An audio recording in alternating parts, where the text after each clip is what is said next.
remarks I was going to make as a start of this, and I literally 15 seconds ago decided to change the way I would start this. Because I think I should start with some humility as your president. How many people 2 years ago heard me say the words, "We have to get off of this roller coaster"? How many of you think we're on a roller coaster? Okay. That's the spirit within which I want to have this conversation today. That's certainly the spirit within which I'm thinking about this as the president. In 3.5 years here, and it has been the greatest professional honor of my life to do this with you. In those 3.5 years, there are 4 things that I have never been able to do. And that because I haven't been able, we basically haven't been able to do. 4 things. 1, we've never been able to make strategic investments in bringing students into this campus. Show of hands, how many people have had personal conversations with me about marketing? Right? Let me say at the outset that, and you've heard me say this before, Nicole works miracles with nothing. Because she doesn't have the budget to do the things that we really could do. So that's 1, that we haven't been able to really invest in. 2, we haven't been able to invest in really interesting things that help students along the path. We've done some amazing things, but they've almost always been things that have been done through blood, sweat, and tears, not through resources. How many people have ever taken advantage of Woof Woof Wednesdays? Anybody? Yeah. Okay, me too. Those things are amazing. And we did those because they were basically free. And they have helped. But those are rarities, right? We've never been able to really invest in cool ideas. Is Dr. B in the room? Sherry Beth? Oh, okay. So please tell her that I talked about her in this. There are so many cool ideas that come from our student services teams that we can never fund. We can never try them to see if they work. And we'll talk about that in a minute. That's the second thing. The third thing is, and this will resonate with a lot of our faculty and staff, we've never been able to fully take care of our people, compensation-wise. When I get asked about the caliber of our faculty and staff, I always say, hey, our faculty and staff aren't here because of the compensation we offer. They're here despite the compensation we offer. They're here because they love students. And they love the work. But that only goes so far. We have to be able to invest. Show of hands, and please look around the room. Who are the unclassified staff? Take a look around the room.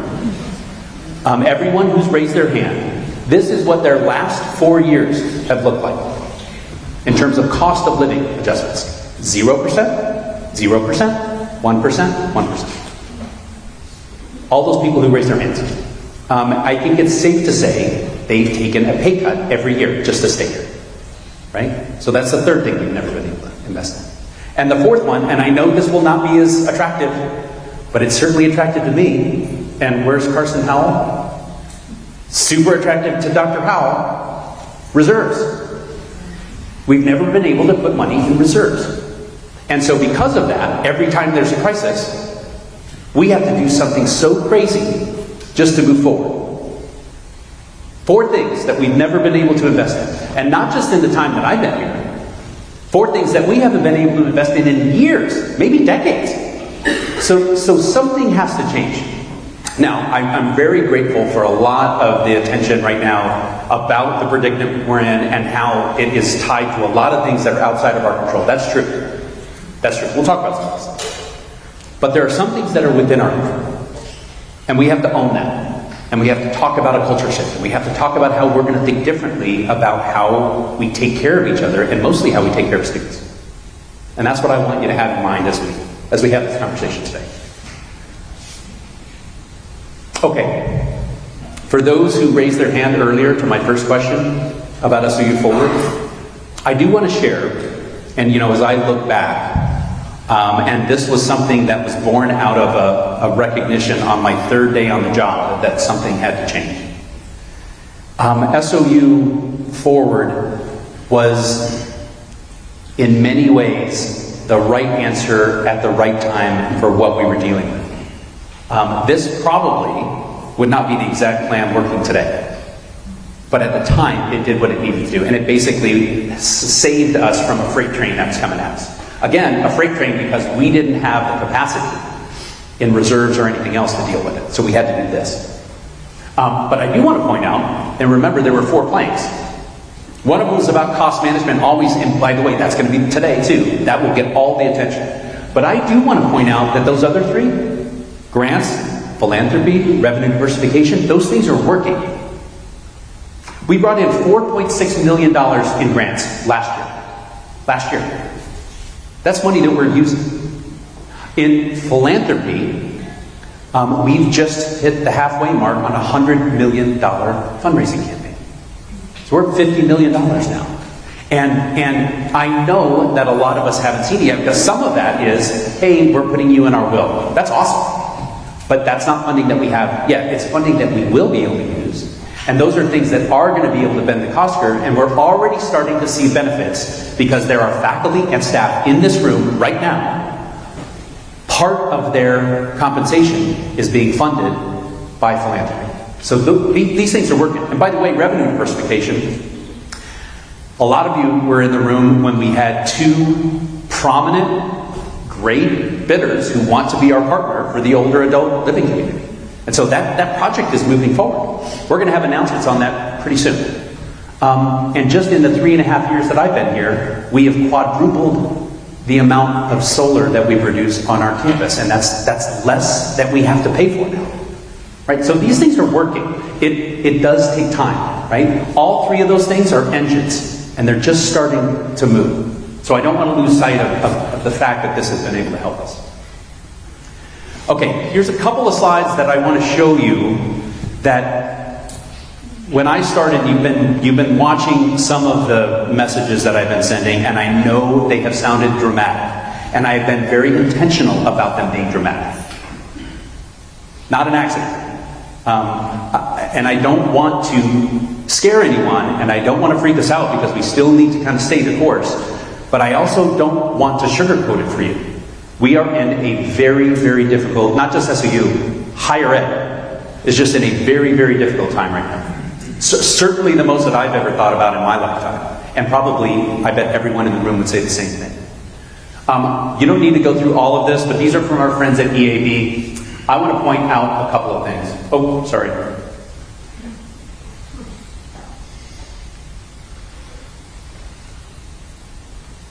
Okay. This one is something we should be aware of. In the last 5 years, over 60 colleges and universities have either closed, merged, or been taken over. That's more than 1 a month. A lot of people probably know our women's basketball team last year played a school that had closed that week that we played them. So it's real. It's real, right? We have to be very, very sober about the challenges that are facing us. It's not in the theoretical anymore. It's real.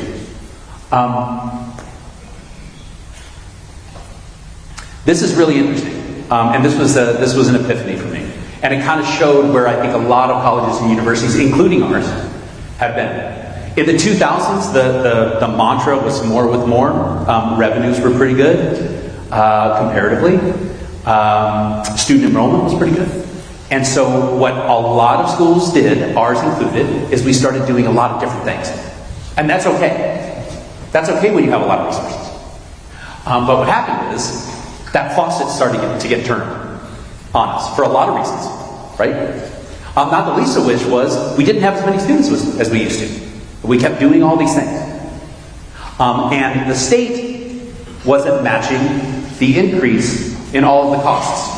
And yet we kind of kept marching forward. So what happened in the 2010s? The mantra was do more with less. And by the way, I'll confess, a lot of you heard me say during SOU Forward, hey, we have to stop doing things.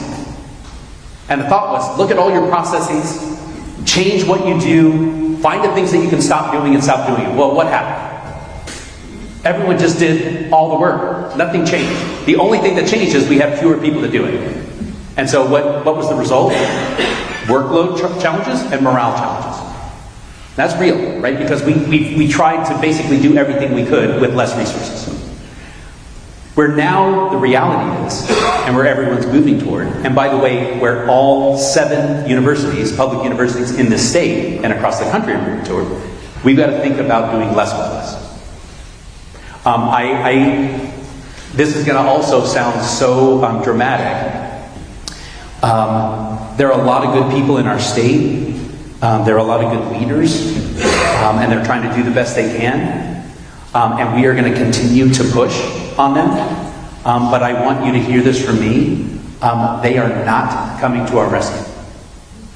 Like, we better in our minds be thinking that they are not coming to the rescue. So what do we have to do for ourselves? If they do, or if they increase down the road, great. But I'll say this. I have a lot of hope that they are going to change, but hope is not a strategy. So let's do the things that we have to do to protect this institution and to make sure that we are thriving for students in the future. Okay, a couple of things to point out here. A lot of people talk about the demographic cliff. Yes, it's true. We have fewer students in high school than we used to. I still want to push back a little bit on that because I think you've heard me say, a lot of you have heard me say it. Do you know where Oregon ranks in the percentage of students who go from high school to college in the country? 43rd. We're 43rd. So even with fewer students in high school, there are still so many students out there that aren't being served. So to me, there's still an opportunity, right? But we need to invest. We need to invest in ways that take advantage of it. The other one, and I think everyone is pretty clear on this one too, almost all of our students now, with very few exceptions, almost all of them have had to be in school during the COVID years, in somewhere in their schooling during the COVID years.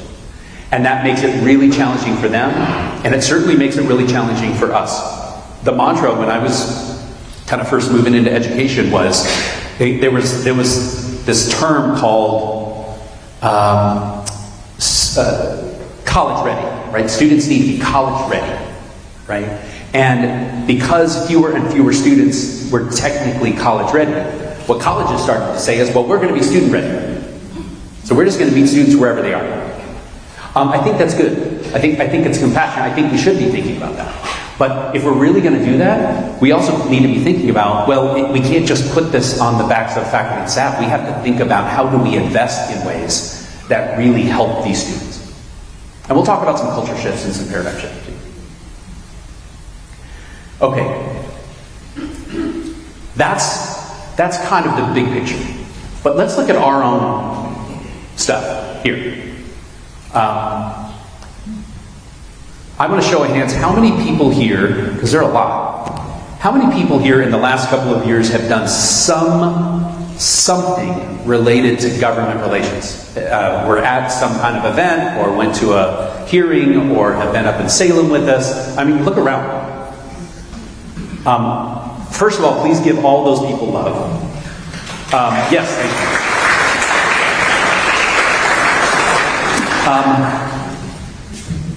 There are. Where's Kathy? Is she up at the booth still? And I can't see. So does everyone know Kathy Romero-Malay? So first of all, thank you for helping to set this up, and Don and everyone else, Mary Katie, everyone else who set this up. We have $40.5 million coming from the state to renovate this place and to make it creative industries.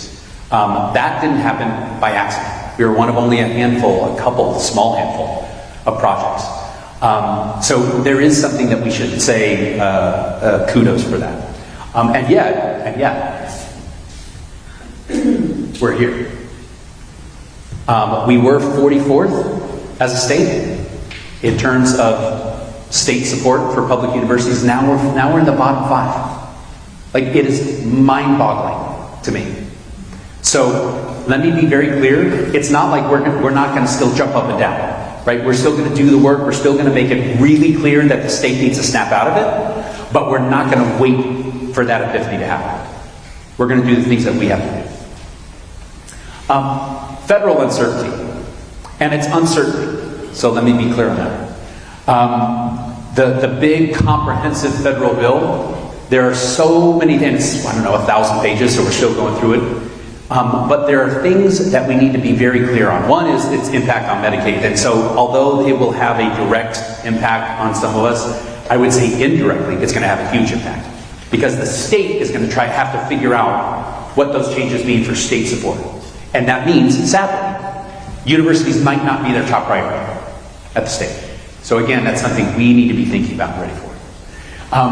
But Pell Grants, work study, student loans, TRIO and McNair, and these are things that aren't, and I appreciate our amazing staff who do this work. They've been under the gun now for over 6 months. And it's been clear, like they're being directly targeted by the federal government, directly targeted. Anything that helps low-income students get to and through college is being targeted. And so we need to be aware of that and understand that. And I think there are some of these things like work study and Pell, we might not see the true effect of that for 12 to 18 months, but we better start taking steps to be ready for it now.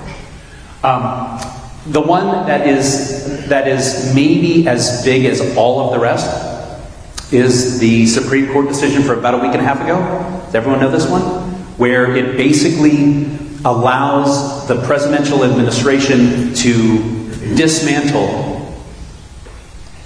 federal programs that were initiated through bipartisan congressional work. And what that means for us is, it is now basically given a green light for the president to dismantle the Department of Education, right? Which they have said they want to do. Now, I don't know, andLl be clear, I don't necessarily think that means the Pell Grant is going away. If it did, 90% of colleges and universities in the country would. That would be catastrophic. So I don't think it's going to go away. But I do think it's going to have an impact on student behavior. Just the transition. If they move the Pell Grant to the Department of Commerce, or if they move it to the states, or just that bureaucratic transition is going to be really complex. Everyone remembers what happened a year ago when the FAFSA changed. That was just a form that changed, right? This is bigger than that. Okay, so this is important, right? We need to keep an eye on it. Our own enrollment. Let's own it. Let's own it. Our own enrollment is not where it should be. It's just not. Now, I won't say that's everyone's fault. I will say part of the challenge is that we haven't been able to make those investments, right? Some of that is true. Retention rates.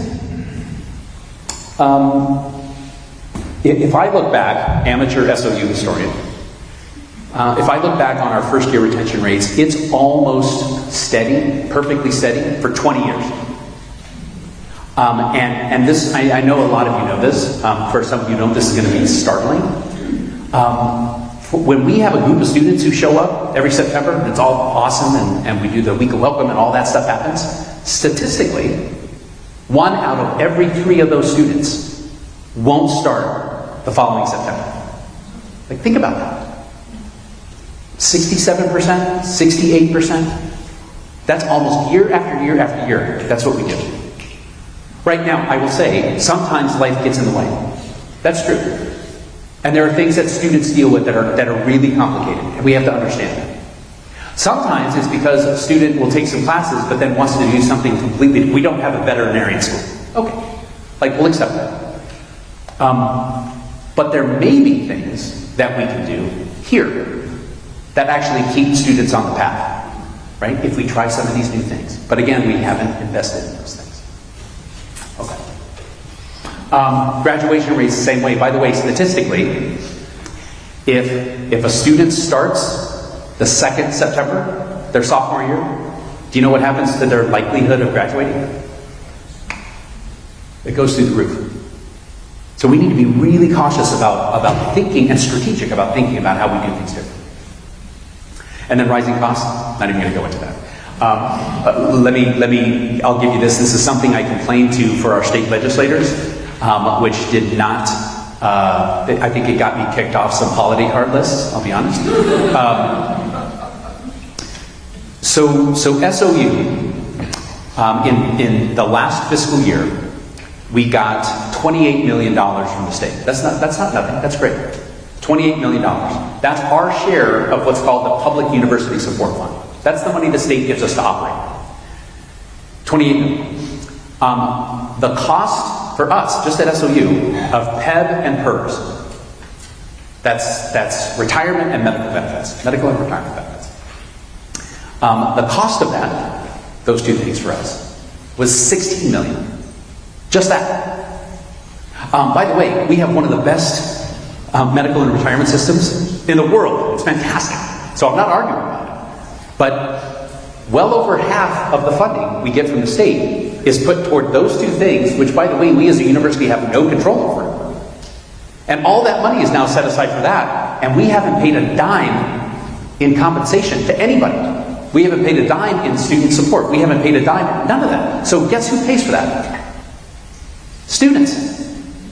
Students pay for that. And the state has been willing to let that happen over and over and over again.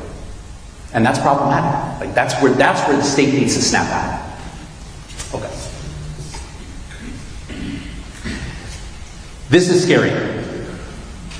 That term scares the heck out of me. Exigency is a clause in the contract between the university and our faculty union. And I want to say to our faculty union leaders and members who are in the group, APSU, that group, has been incredibly gracious. As we've navigated this together, incredibly gracious. But the challenges that we face as an institution and the things that we're going to have to do to transform are so big that this pathway was the only way to do it, to transform. And so today, we are declaring as an institution exigency. It's going to allow us to do the transformative things that we need to do as an institution. Let me be very clear. We're not closing. It's not bankruptcy. It's not even close to that. But it is the mechanism that allows for transformation. And we'll talk about what that means. Ironically, we've been talking about a strategic plan, developing a strategic plan. And in that plan, we did three things. We asked all of you, what does it look like when students are thriving? What does it look like when team members, faculty, and staff are thriving? What does it look like when the institution as a whole is thriving? A lot of people gave great answers to these, and it's really developed our plan. But almost every person involved in the process also said, hey, you know what, yeah, here's some things that we need to do to thrive, but before we get there, here are these problems that we have as an institution. We've got to get out of our own way before we can get to this. It was really interesting. By the way, those four things that I mentioned that we've never been able to fund, that's part of it. Right? We got to be able to do that in order to do this. There was a very wise person, actually someone in this room, who very recently said, you have to transform today to thrive tomorrow. Transform today, thrive tomorrow. That input was really, really helpful. By the way, now there's over 70 pages of inputs that I've received from you. Some of you had a lot to say. And I'm very grateful for that. Very grateful for that. And I will tell you that a lot, well, one, that I read every word, a lot of our leaders read every word. And the things that you said affected this plan.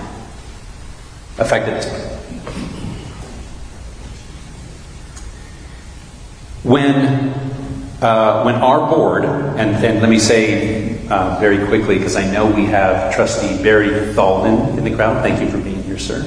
I think Hala Shep might be here. So very, very grateful to them for their leadership. And by the way, as we're all navigating this, they're doing it as volunteers. So it's not lost on us. But they looked at the numbers and said, hey, they're fiduciaries for the institution. So in their June 20th board meeting, they said, Rick, you've got to take $5 million. You have to spend $5 million less. And they were right, by the way. They were right. That was June 20. And that was a pretty big task. And so we started looking at it. But as we looked at it, we realized, you know what that $5 million savings would do? It would basically solve just this year's state budget problem. That's all it would do. And at the end of that, next July 1st, we'd basically be right at the waterline. And it wouldn't account for any of the stuff I talked about with the feds. None of it. So we realized that's not going to work. And in discussions with our union partners, we knew that what we were going to have to do just to do 5 million was going to require exigency. And so at that point we said, well, if we're going to do that, we better transform. Like, really transform. And so what you are seeing is something very different. Because what we did was shift and say, okay, you know what? It's not about $5 million. It's what does a smaller institution look like and what does it have to have? And that's the way we thought about this. Paradigm shift. Paradigm shift. What do we need? All of these things seem scary, and they are, so I don't want to take away from that. But we had to start saying, okay, what's the scope of our academic programs? We started leaning toward an idea of a $60 million institution. And let me be clear about what that is, because I don't want us to over-focus on that number. I don't. In a way, it's a point in time for this moment. But we started using it as an exercise. So we were scheduled, before that June 20th board meeting, we were scheduled to be an institution that was going to spend $71 million. That was going to be our cost. But the state gave us funding so that there was no way we were going to be able to do that. That's the problem with the state system being broken, is that if we think about what it will take to do next year what we do this year, if nothing else changes, then we have to charge the students a 12 or 13% tuition increase every year. And we're not going to do that. No one wants to do that. So we have to do something different. And we start talking about what does a $60 million institution look like to help us become better able to withstand those pressures. How do we get from a place where we're just hanging out at the waterline, where we can be reasonably assured that our revenues are actually going to exceed costs, so that we can invest in those 4 things? And then what's mission critical and what's mission enhancing? And that's up for debate. By the way, when I finish my discussion and I sit on that stool, there are going to be a lot of people out there at that microphone who are going to say, this is mission critical. And I don't blame them. Everything that we talk about to someone in this room is mission critical. Everything. So similar to what we've had to do before, there's no right answer here. There's no right answer. Right? It's all about perspective. And at the same time, we need to be thinking about this institution as a whole. Okay. When we look at mission critical, mission enhancing, we looked at all of our values. We looked at all these criteria. By the way, all of this is going to be in a written report that you'll see later.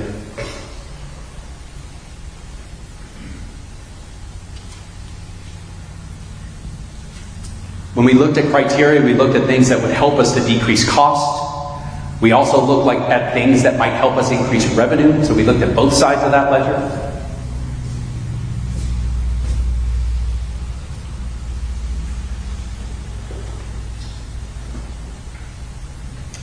And the goal is to build a resilient SOU. Let me point that second one out, because I don't want everyone to freak out with the slide that I'm about to show you.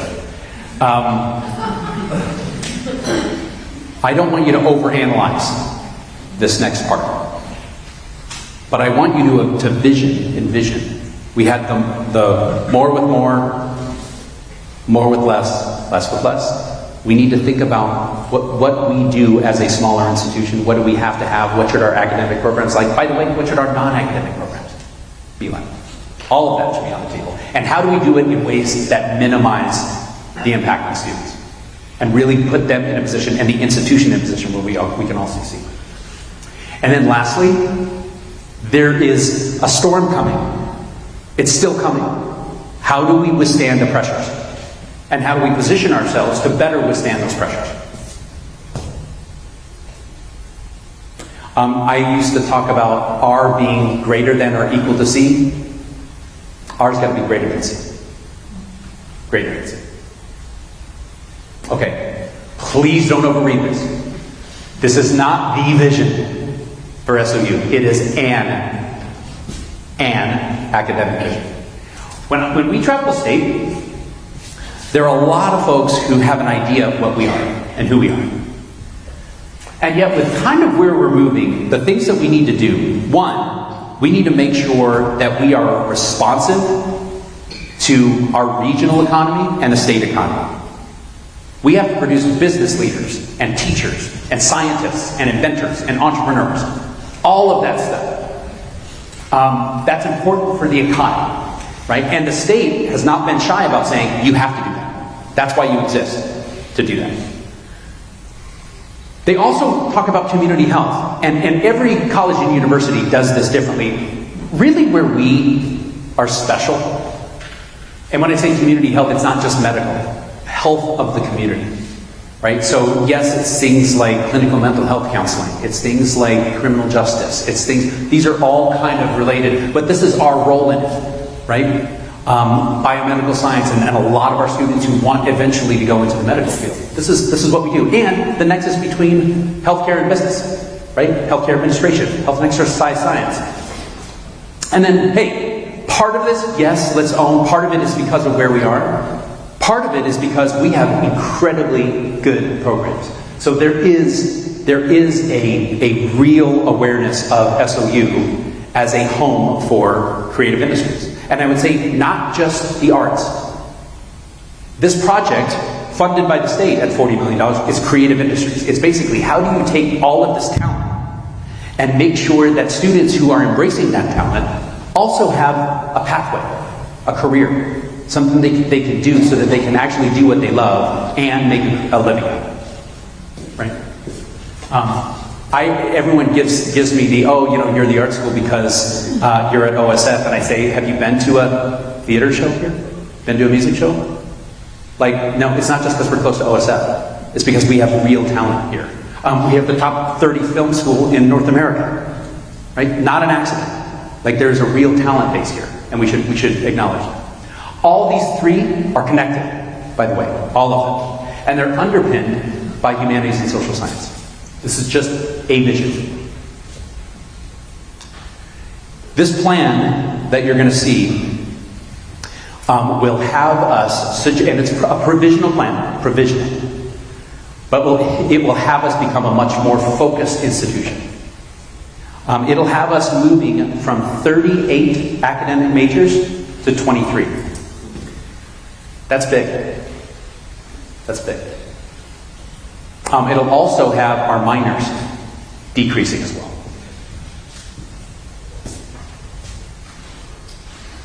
Over time, over the last several days, our leaders, our academic leaders, have had conversations with departments that are part of this plan, so that they can hear that. Now, it's not specific. It's not specific to individual people. And the reason we can't do that is because we have to have a conversation. There's a process, a formal process with the faculty union to allow the union and the university to trade feedback and suggestions and recommendations. And that takes 20 days. So we have declared this mechanism today, but after 20 university days, in the next 20 days, we'll have these conversations.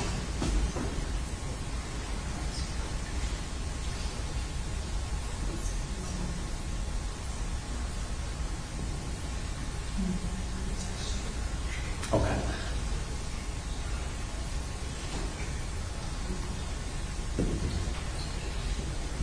Another big number. The way that this plan was put together, as I said, it was about building rather than subtracting.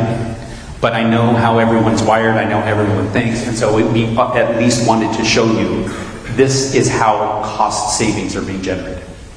And you can see it's kind of taken from everywhere. Here. Everywhere. By the way, this is provisional. Right? This is our best perspective right now. It is likely that this will change in the next 20 days. but I wanted to be very, very upfront.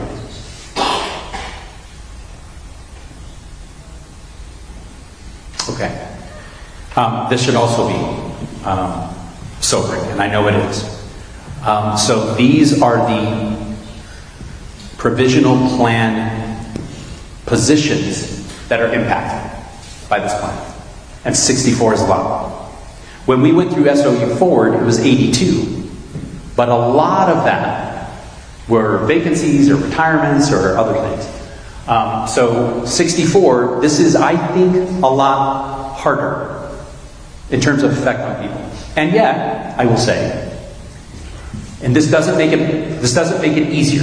It's still really hard. But I do want to point out, and I know I'm so sorry, I printed this out so I could read it to you better. Of those 64 positions, 17% of those were vacant positions, not actually affecting individuals. 19% of those positions involve a funding change. So the person actually isn't being let go. There is a way to move them to some other funding source to make it happen, right? So they can stay in their position. By the way, that's not easy on them either, because it means that they move from university funding to some kind of soft funding, which is probably not as reliable. So I want to be honest with them. 25% of this group has signaled their intent to retire, both faculty and staff. Right? Now, exigency is exigency. So I want to be clear on that. It also, especially for faculty, sometimes retirement means I'm relinquishing tenure and now there's 3 years and maybe there's a post-retirement, like there's a lot to it. So we need to be very, very careful about that, because some of that we might have to discuss in terms of how we move forward. Right? I just want to be clear on that. But 25% signal retirement. 6% will move from, are not being let go, but are being moved from a 12-month contract to a 10-month contract. That's hard too. Right? That takes pains for those folks too. And then 32%, which I think is the top left, 32% are just eliminated. The positions are being eliminated. And let's be clear, there are people in those positions who don't want to lose their jobs, who want to stay with us. 32% of this number, of that 60 some odd, are people that want to stay here and can't, if this plan is adopted the way it is today. And that's awful. And so I do want to recognize that. But I also wanted to show you that that's a pretty complex picture. Okay. I want to own and some discussion topics that I think are important for us to talk about. One of them has to do with equity, diversity, inclusion. So one of the positions that is a part of this plan is our assistant vice president for EDI. And I wanted you to hear this from me. And it's a conversation that I have had with that person. I've had a conversation with that person's predecessor. I've done a lot of soul searching on it. As we think about where we are going to place strategic investments, this plan and my decision was to take that investment and focus it really where I think it can have the biggest impact, and that's with students. So that individual is actually moving to a director position in belonging and engagement for students. I will tell you that I recognize that is really problematic in some ways. It means that the symbolism alone is really problematic. I want you to hear this from me for what little it's worth. This has nothing to do with politics. Nothing. For me, it was a question about, if we're going to invest precious resources and knowing that 60 some odd positions are being altered, is it more important for us to have a senior executive, or is it more important for us to invest resources contributing to an environment where every student knows, not just feels like they're welcome, but knows that they have a home with us? And I chose B. And I am absolutely open to criticism. Let me also say, I'm biased. I'm biased. All of you are biased. And we all have blind spots. So if that's not the right answer, then let's have a conversation about it. But I wanted you to know that my thinking was, let's make sure that we invest those resources with students. The work that Sweets and Marvin, like, they are magic makers in what they do. Let's really invest in that part of our institution. Okay, athletics. When you see this written report, you saw the number. So there is over $1 million in this plan that is being taken on by athletics. And it's a big number. Kudos to our athletics leaders and all our coaches. There were several different ways that we could have done this. And I will tell you that there were early drafts of this plan, this provisional plan, that involved us taking whole sports teams off the table. And it's really a testament to Matt Sayer and the rest of that team. They went and said, okay, look, we know that if we take these sports away, by the way, these sports where students are actually doing really well and retaining and graduating and all of that, what if we actually think differently and just take it across the top? What if we actually put the burden on, we're going to have to raise more money? What if we put the burden on transferring the burden from education to general fund to other sources? And, quite frankly, what if it means we actually lower some of these rosters over time so that it actually helps save the institution the pressure of what it has to contribute?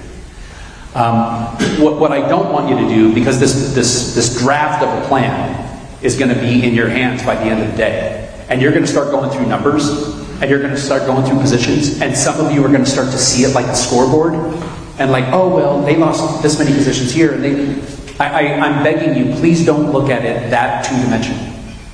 Look at it in terms of what programs are taking as a hit and contributing to this plan. We give, debatable, we give about $2.5 million in education and general funding to athletics every year. That's our university's contribution to them, and they're taking $1 million hit. So let's keep that in perspective, please, as you look at the report. By the way, number of hands, any students in the room? Beautiful. Okay, thank you. The other thing that athletics contribution to this plan does is it actually will save $300,000 in student fee money. So our students have, and especially ASSOU, they have this very complicated process with a student fee allocation committee, student fee budget committee. They do the same things that we have to do. They have to look at very, very limited resources and try to figure out where it's going. Well, this will actually save them the pressure for some of their student fees. Remissions. By the way, the same students who are getting this great news about athletics, we are, please don't take this the wrong way. We have started to behave a lot like a private school in the way we give out remissions. Hey, here's our sticker price, but we're really only going to charge you this. That's okay if you're a private school where your sticker price is 40 grand. That's not us. Our sticker price is 12.5, something like that. And let me be clear, by remissions I mean discounts to students. It's always good to help students financially, so I am not arguing about that at all. But what I am saying is that it's become a runaway train here. And we cannot do that. We can't, in other words, if we just gave everything that we did for free, that would be fantastic for students and we would close in 2 days. Right? We have to, and by the way, I know a lot of you have warned me, Rick, don't say we got to run this place like a business. I'm not going to say that. But I am saying we have to be fiscally responsible. And that actually means making sure we're thinking about the cost of what we deliver and what we charge for that service. We just need to be more conscious. And by the way, not to say we're not going to still have remissions, we will, but let's be really strategic about how those are given out to make sure that we optimize how students are benefiting from it. Okay, big one.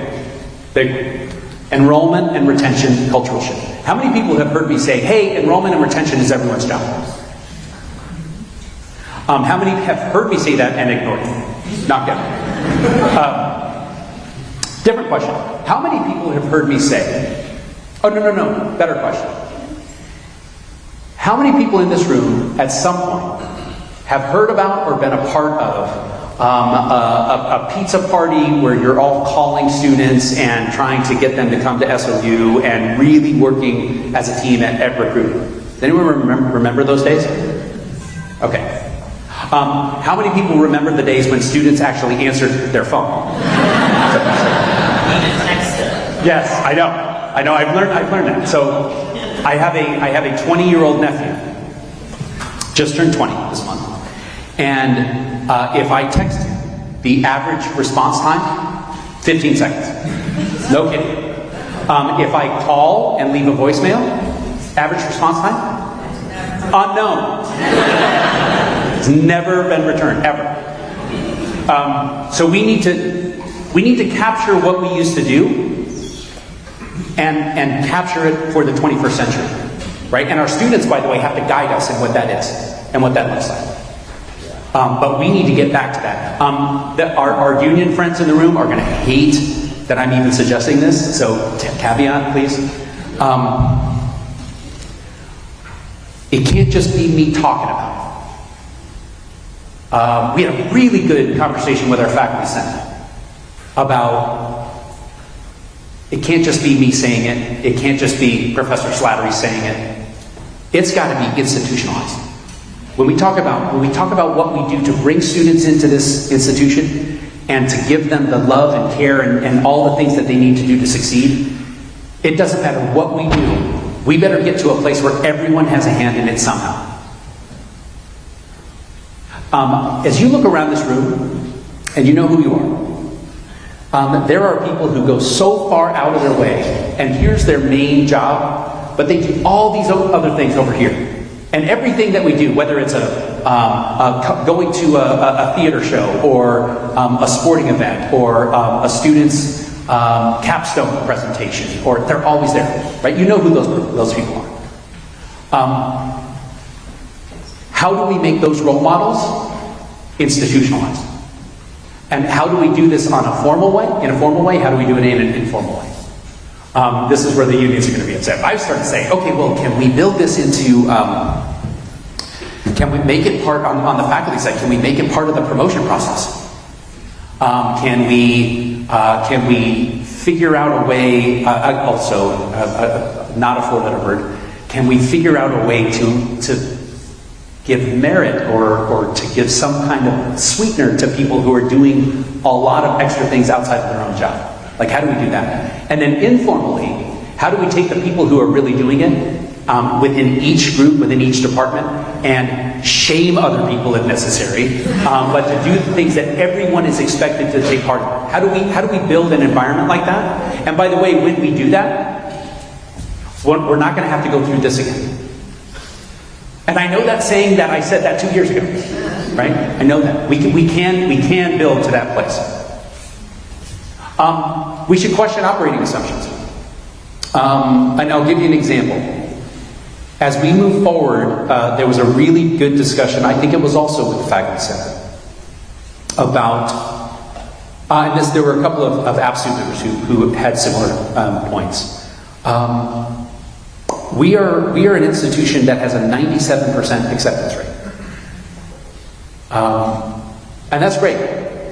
And I've said publicly, and I still believe this, when we accept you as a student, we're confident that you're going to get to the graduation stage. We're confident. But it does mean that you need support. By the way, those other 3% that we don't accept, those are 3% that we say, hey, because of where you're at academically, maybe you should talk to our friends at Rowe Community College or Claremont Community College. Like, we don't just let them go, we hand them off, right? I really think those assumptions, we should ask questions. By the way, if we start thinking about, this is where EDI comes into play, if we start thinking about, okay, well maybe we should start talking about GPA requirements, or maybe we should talk about this, we better be asking that question through an equity lens too, right? This is why we, as an institution, we can't abandon those principles, no matter what we do. Okay. What I'm saying is all of these assumptions we should challenge as we move forward. Okay. I've got some final thoughts, and I'll save that, but I want to give some time for everyone to share your views, thoughts, ideas, recommendations, comments, anything. There is a microphone back where Don is. Please feel free to come up, say anything. Let me also say this, because I think I do want to say that there's a lot of anxiety right now, and I know a lot of people were, so for a good example is SOU. So our faculty union leaders were starting to be approached by other faculty members to say, hey, are you telling Rick, are you making the decisions, and then Rick's just putting them in the plan, are you almost that they're being blamed somehow for what's going on? I want you to hear this from me. Everything that's in this provisional plan, I own. So I'll take responsibility for it. I'll take the arrows for it. I'll take the criticism, and I'll take the ideas. Right? What can we do to make this plan better? There is a formal process now that starts. I told you about this 20 days, where there will be a back and forth dialogue between the university and the leaders of our faculty union. But by the way, we've also had those conversations with our student leaders. We had conversations with faculty senate and with staff assembly and SEIU. And so there are many paths. I will say certainly on the academic side, the primary pathway is either through the deans or through the faculty union leadership. And so we're going to have those conversations. But I wanted you to hear from me that anything that you are upset about in this plan, there's one person to blame for it. So I take ownership, and I'll take the critiques. Okay, questions, comments, thoughts?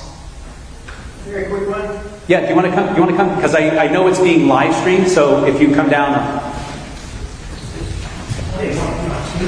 By the way, it's not, I hope this doesn't seem like this is a deterrent to get up and actually make comments. It is. But you are being recorded, and no, I'm kidding.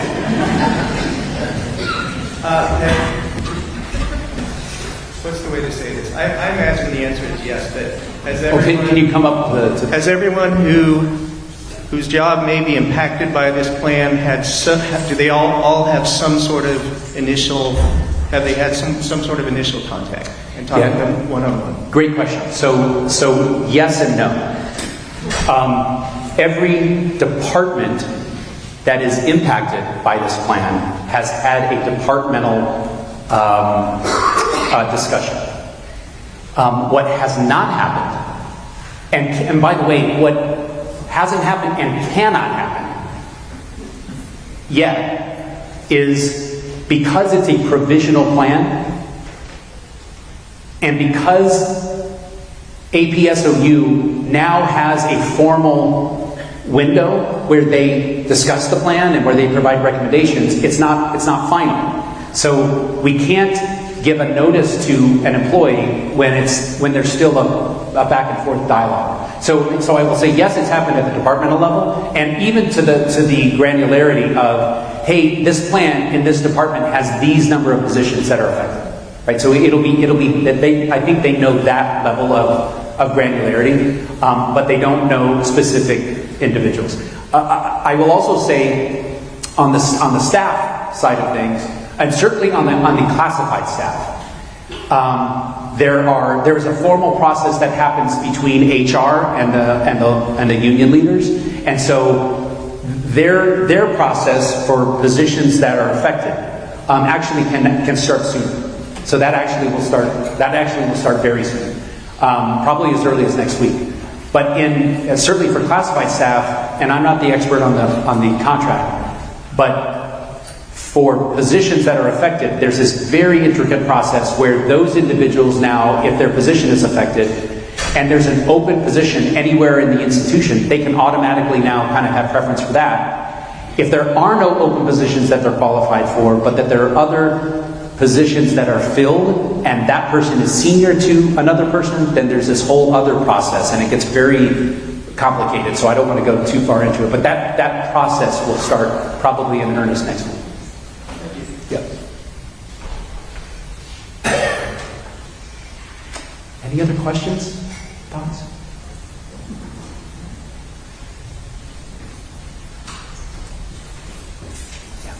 Hi, Rick. Hi. My name is Reed Howery. Thank you for your accountability and also transparency through this process. Gives me some confidence in your ability as leadership. I was curious if you could provide any details as far as a time frame of your goals where we might be able to invest in larger reserve and stability. Yes, thank you so much for the question. Did everyone hear the question? And you know what, Reed, I should have said it when I had the slide. So thank you for answering, because you've saved me actually by asking. I showed a slide that shows $10.5 million of cost changes. That is not going to happen this year. So likely the stuff that we're going to do this year will be just north of $5 million, which is what our board has required for us. But in order to reach the transformation that we need, it's probably about 3 to 3.5 years. So that's really, and it's incremental along the way. And by the way, part of that has to do with, we need to also make sure that certainly on the academic side, we need to make sure that we are giving students pathways to the degree. We still have a commitment to make sure that all of them have a path to the graduation stage. So we have teach outs, we have all those other things to do. So some of this will be gradual. Another example is in athletics. There are some things and scholarships, for example, that have been promised to students. So we're not going to pull those back. We're actually going to allow those we're going to wean ourselves off that over time. So the savings will be incremental over time. So I would say full plan 3.5 years. Sorry for the long answer. The other thing I'll say is, it's not, I know in the press, and by the way, partly my fault, is there's been this overemphasis on 60 million, right, as a thing. The way you asked the question is perfect, because you said, hey, when are we going to start investing? Right? So let's imagine that we get to a place where 2 years from now, and 2 years from now we've kind of worked, and now we're a $65 million institution, $64 million institution. And let's say so we're still working on becoming a smaller institution. But now let's say our revenues have exceeded costs by $2 million. What I will do at that point, with our board, and so I want Trustee Fulton to hear this specifically, is I'm going to say, okay, boss, let's put some of that, not all of it, but let's put some of it in reserve. Let's start building it up so that we're more resilient and we can withstand. But then let's invest some of it in more marketing, more student support, support for unclassified staff, support for our union. By the way, we're going to go back into union negotiations. Like, all that stuff's going to happen. So I don't want everyone to think that I'm going to continue driving toward a $60 million institution. At some point, we know it's going to grow as we make those investments. But let's be strategic about how we make them. If that makes sense. Yeah. Thank you. Thank you.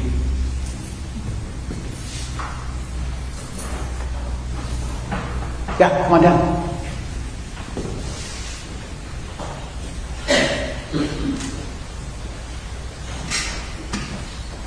Thanks, Dr. Bay. Sure.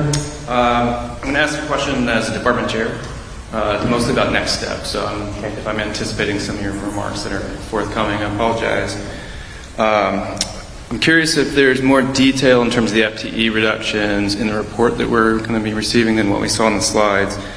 And then over the next 20 days, I mostly understand the process there. But is there an expectation that departments are going to, or department chairs and department faculty conversations are going to be put in a position of deciding what to do and how to allocate those department level FTEs? Is that a responsibility that we're going to shoulder? Yeah, it's a good question, Professor Anderson. Let me. I'm going to look to our EVP and provost, and she does this all the time. If I say something stupid, she'll. So here's my expectation. So let me answer the first part. Yes. So after, before the end of the day today, we will send a campus message like we've been doing every Friday. And it will involve a more detailed picture of the list. And it will include every school and where faculty and staff FTE are projected, at least in terms of the provisional plan, where they're projected to be affected.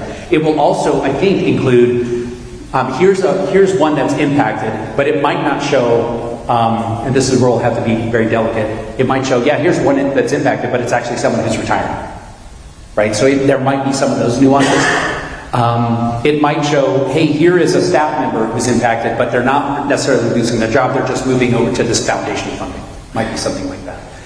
Specifically academically, there's enough granularity to say, yep, here's 2 FTE within this department. But part of the back and forth that's going to happen with AP SOU, and that's why I think there's two avenues. One, because APSU has to do this formal process with us, but the other could be through the chairs and the deans to say, hey, Rick has this plan that shows this.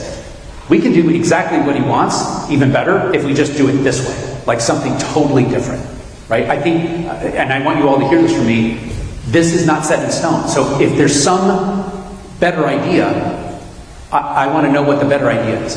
And I want you to hold me accountable. If you don't feel that you have a path into having that conversation, then let me know. Because then we're missing what could be a better, more optimal solution.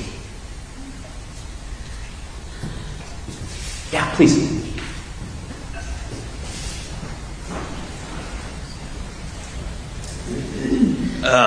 I'm not a faculty member or an investor. I'm a student. You talk about student outreach. Talking to some students about topics of this meeting, or just the state of the union of SOU. There's a lot of like, oh, we're boned. I think that if you talk about student outreach, I think that having maybe a dumbed down version of this conversation, or just reaching out to students more than like an email, or like I don't know if that's hands-on, but a lot of students feel like this, we're more terminal than what we actually are. And this is a lot of peace of mind, what you all said to me. But I think there's this feeling of hopelessness in a lot of students. Yeah. So thank you for sharing that. I would ask, because we have media in the room, I would just ask the media, please don't, we're boned, please don't let that be the headline.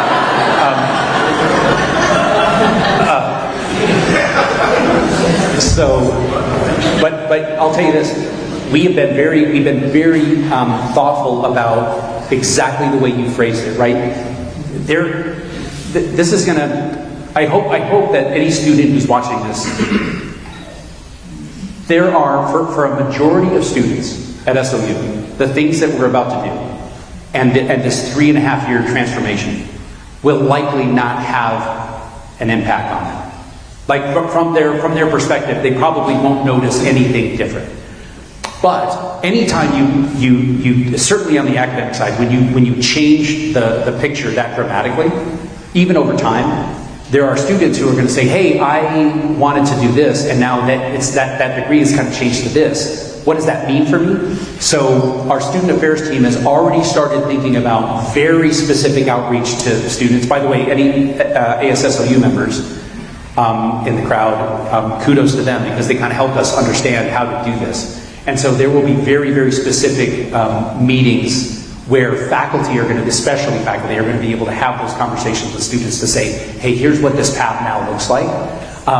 We are particularly focused on students between kind of in that second year phase, because students who are close to graduation, they know that there's already a plan to teach out, they'll be fine. Students who are just starting this fall, even with the change in the scope, there are likely pathways that are still going to fit within generally what they want to do.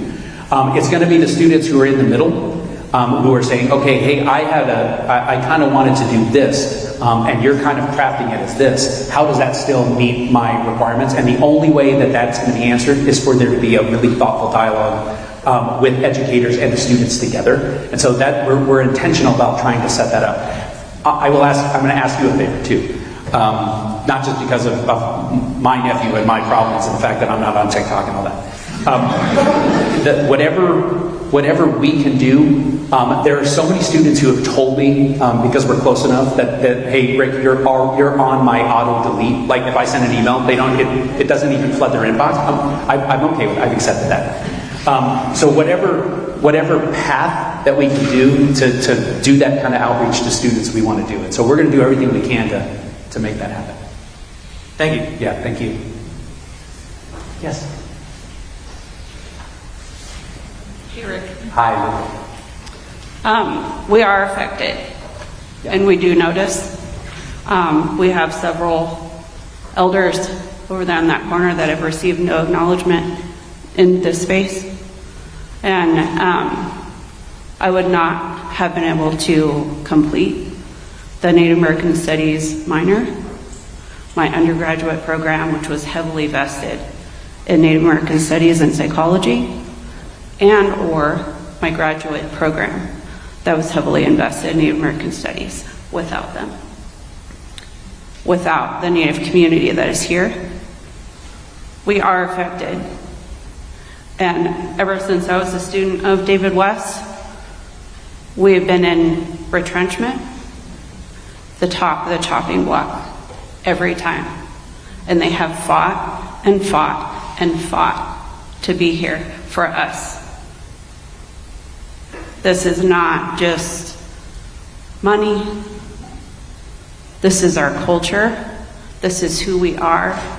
This is everything that they have fought for, and those that have come before them, for us, for me to be standing here in this space. This matters, and it is still not clear to me what's going on with the NAS program. We talk about retention. We want students to be here. We want to belong here. The first time I saw myself in school was with my uncle over there.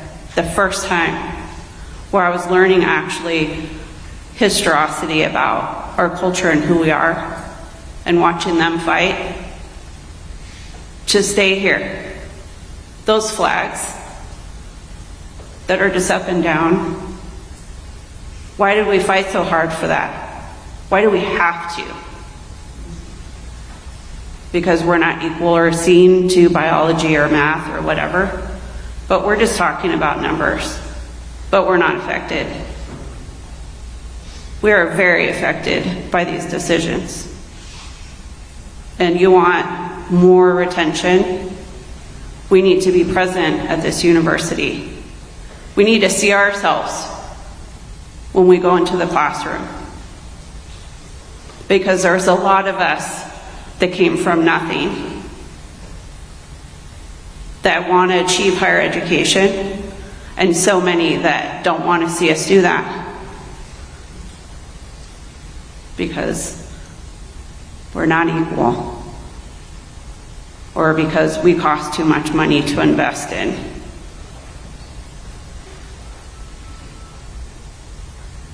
I would like to see the NAS program stay itself and be able to stand on its own 2 feet.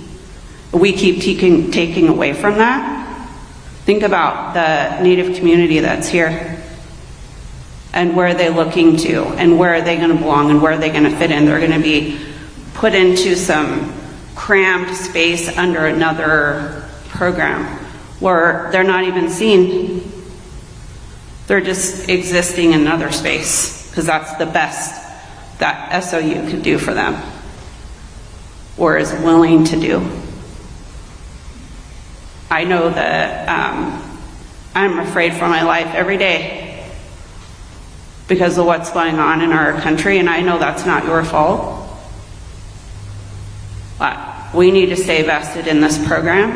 In Conaway, the Native American Student Union,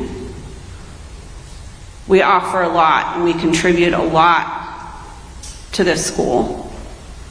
And that belonging will go away because we're going to feel again that we're not important enough to invest in.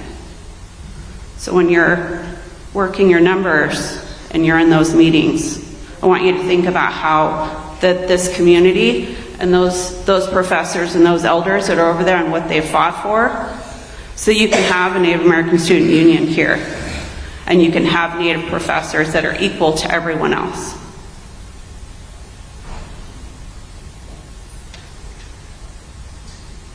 That's all I gotta say. Okay. Thank you, Lupe. Thank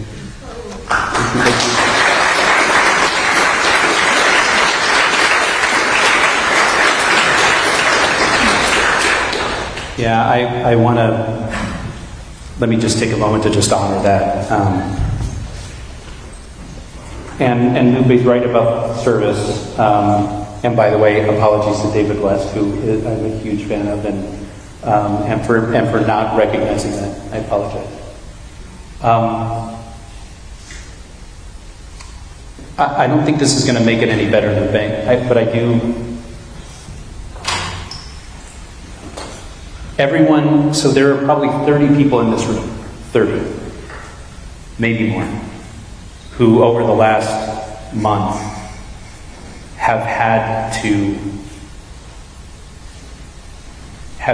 figure out this impossible task of how we make this institution better and healthier, and how we find a way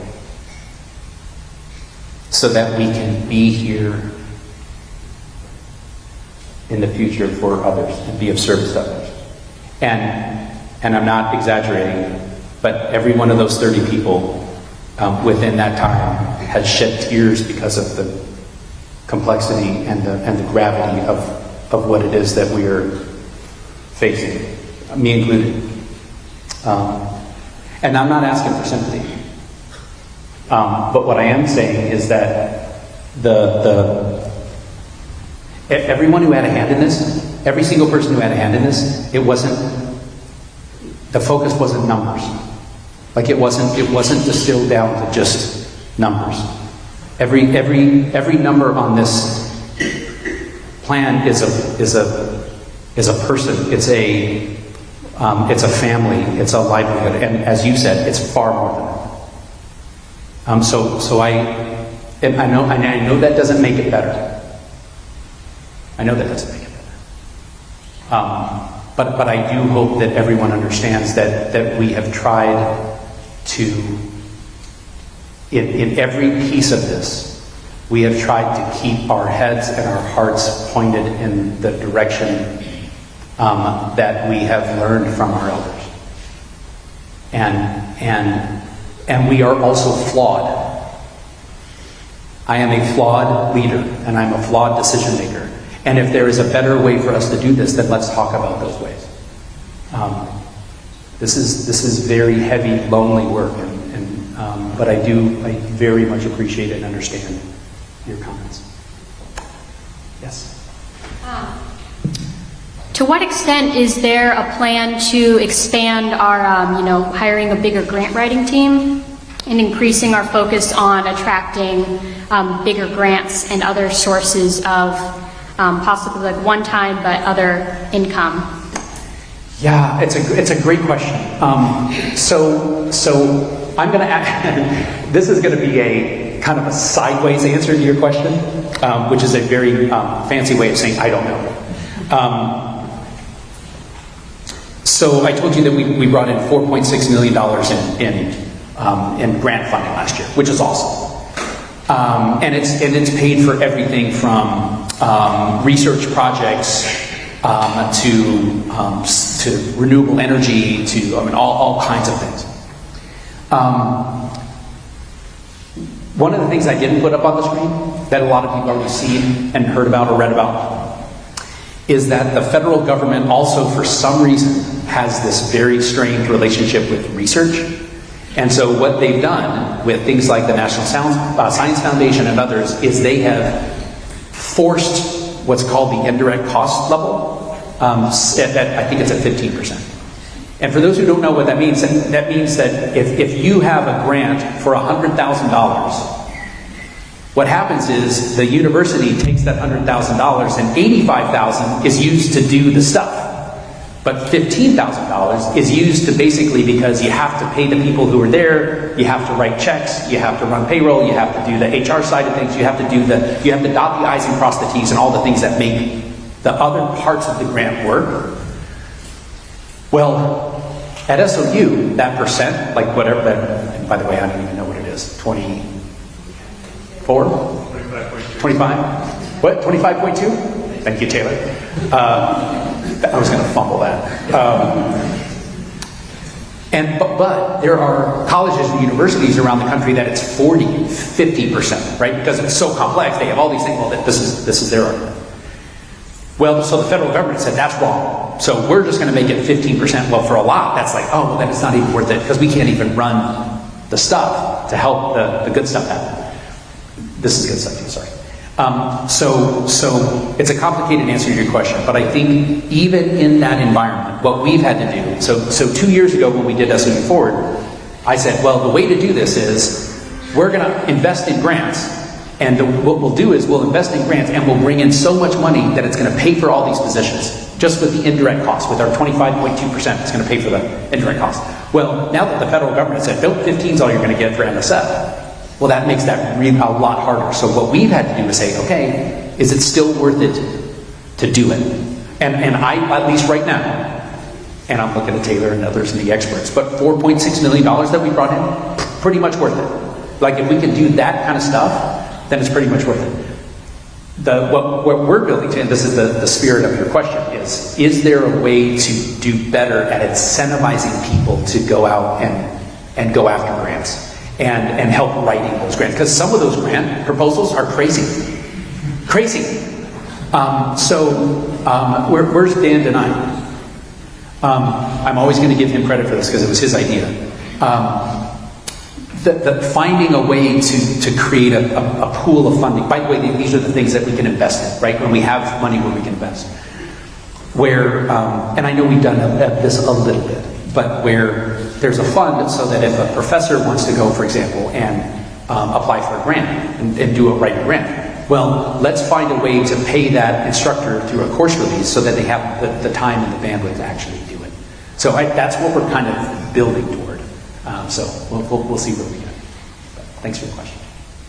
Yes?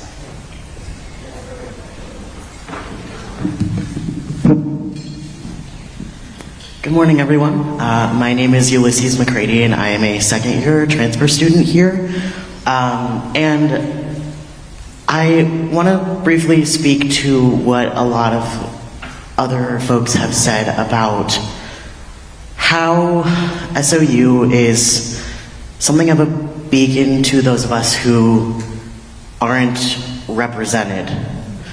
I myself am blind, I am neurodivergent, I am queer, I am trans, I am all of these things intersectionally, and I have found a haven here that has benefited me to degrees I can't fully express. And I have found a lot of other students just in my interactions and through my day-to-day education here who feel very similarly and want to put that into greater action. And President Bailey has spoken a lot about minimalizing the impacts to students specifically. So I would like to ask, how can we, the students who are in need of things and who see greater problems that we navigate on a daily basis, how can we maximize our impact within this funding climate? Oh, that's a great question, Ulysses. Thank you. Thank you for sharing that with us. I'm gonna answer this, and I hope it doesn't sound like I hope it doesn't sound gratuitous. Every faculty member and every staff member in this room and across this campus we come from a lot of different perspectives. We come from a lot of different places. We have a lot of different ideas.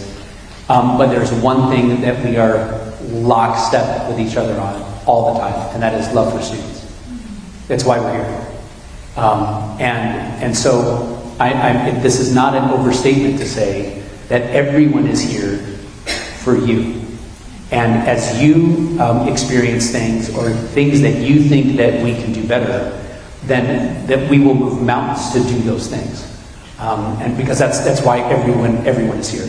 Specifically, I would say that ASSOU, which is our student leadership, our student government, and all those senators, they really take their role to be the conduit. So Sophia, who is the ASSOU president, has my cell phone number, and 24/7. And if you know her, you know she is not shy about saying, "Hey, Rick, here's some things that we need to do." So what I would ask Ulysses and really all students is that please, if you see something that we can do better, everyone wants to do better. So just let us know. Talk to your ASSOU reps. Come by Churchill Hall. We're always looking to be better. And by the way, I'll just end with this. I'm so thankful that you shared that your experience here and our goal, and it's a goal because we fall short of it. I'll own that. Is we want to make sure that every student knows that they belong here. And by the way, that gets back to Lupe's point too. How do we do that? How do we make sure that every student knows that they belong with us? So thank you for sharing that. Thank you for listening.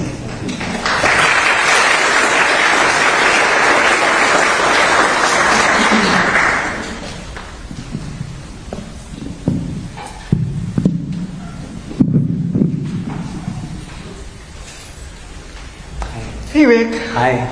I'm going to have to note that you didn't answer Lupe's question. And I'm going to reiterate that the institution of SOU is on native land. SOU has a land acknowledgement. And so the figurehead, you as the president, the people that came up with this provisional plan, it reflects that Native people, what it feels like is that Native and tribal people don't have space here on native land with a land acknowledgement. This is where land acknowledgement becomes words and not actions. So I'm going to need to ask you to speak more to Lupe's question of what's happening to the Native Studies minor. And I'm going to stand here until I get a sufficient answer. Yeah, so that's fine. Yeah. So in this provisional plan, Native American Studies, Gender and Women's Studies, Ethnic and Racial Studies are a combined minor. So will we continue to have Native American Studies classes here? Yes.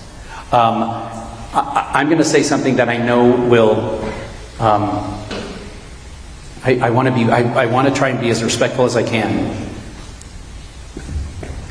I started in one of my messages about a month ago. I said, hey, we're going to use data-informed decisions, not data-driven. Data-informed decisions. If we were using data-driven decisions, solely based on number of students and SEH to EOU ratios and DVPI indexes and all of the data stuff, it is likely that would not have been part of the provisional plan. I want to own that. The reason why it is, and by the way, I give credit to thoughtful people who said, Rick, you have to have Native American Studies classes. Now, if you're asking the question of whether there's going to be a specific Native American Studies minor, the provisional plan does not include that minor. It does not. It includes this fused minor that gives students a broader perspective. So I want to own that. In terms of space, we are working on a Native American gathering space on the campus. We're trying to do the best we can to be as respectful as we can. But I also understand that unless it is a Native American Studies minor or a Native American Studies major, I understand the frustration. And at the same time, we have to have these conversations about what we need to do as an institution so that we're still here down the road. And that's real. So I'm open to the conversation. Let's have that conversation. But I will tell you that it was intentional to make sure that we were holding on to that programming here. I appreciate the answer, and it's disappointing to hear that. It's good to know that it won't be erased completely, but the fact that it is being erased as its own program is erasure for Native people. I appreciate that there can be transparent communication, and in the spirit of that, I'd also like to share something for the general education of how SOU as an institution has been treating Native students and tribal students here at SOU. Within the last few years, there was a long-term project for the Shasta-Tacoma Learning Garden. One of the opportunities that came to that program was the Ecos Garden, the community garden. And that was offered to Native American studies and Native American programs. We did the work to reflect how we could make that coming under Native studies happen.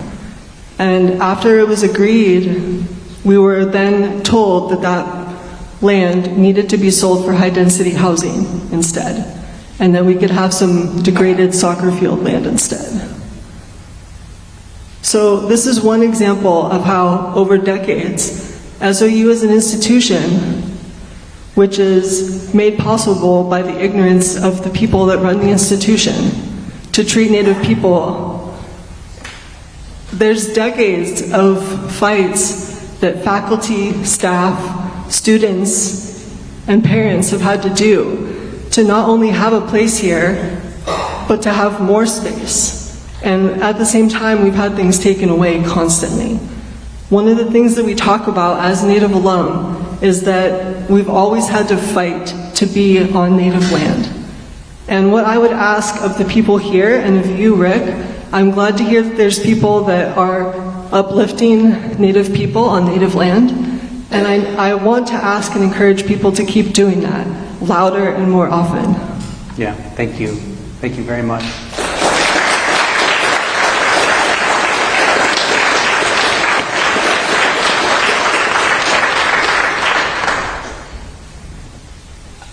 Firstly, thank you. So I'm Hannah Archambault, faculty in history and part of the Department of History, Economics, and Politics as it currently stands. First, I wanted to say thank you to you, President Bailey, and to everyone else. I know that there has been a lot of really hard work that's been done in the past few weeks, and hopefully not blood, but at least sweat and tears that have gone into that. So this morning I woke up, and the first thing I did, of course, was check for another email from you, because I always do that every morning. But You're the only one. Thank you. The next thing I did was I opened, of course, my New York Times app, and then all the other news apps, just to check in on what current unfurling disasters are going on at the state level, at the national level, internationally.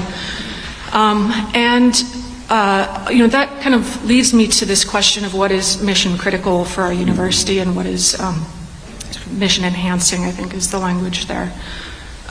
Because I think one of the mission critical things for any campus is to support students in having them become more competent citizens in this world, right? And I'm using the word citizen here in a broader sense, not a constitutional sense, but in terms of people who are able to engage in politics, to participate in community conversations. And so towards that end, I know that this is going to be an ongoing conversation, and there's no absolute decisions that have been made yet, but I would want to open the door to having a conversation about making sure that economics and politics are really well represented on this campus, because certainly in that list of headlines that I was looking at this morning, expertise in economics and in constitutional issues is really front and center, at least as far as I'm concerned. So, anyway, thank you. Dr. Archambault. Yeah, I appreciate that.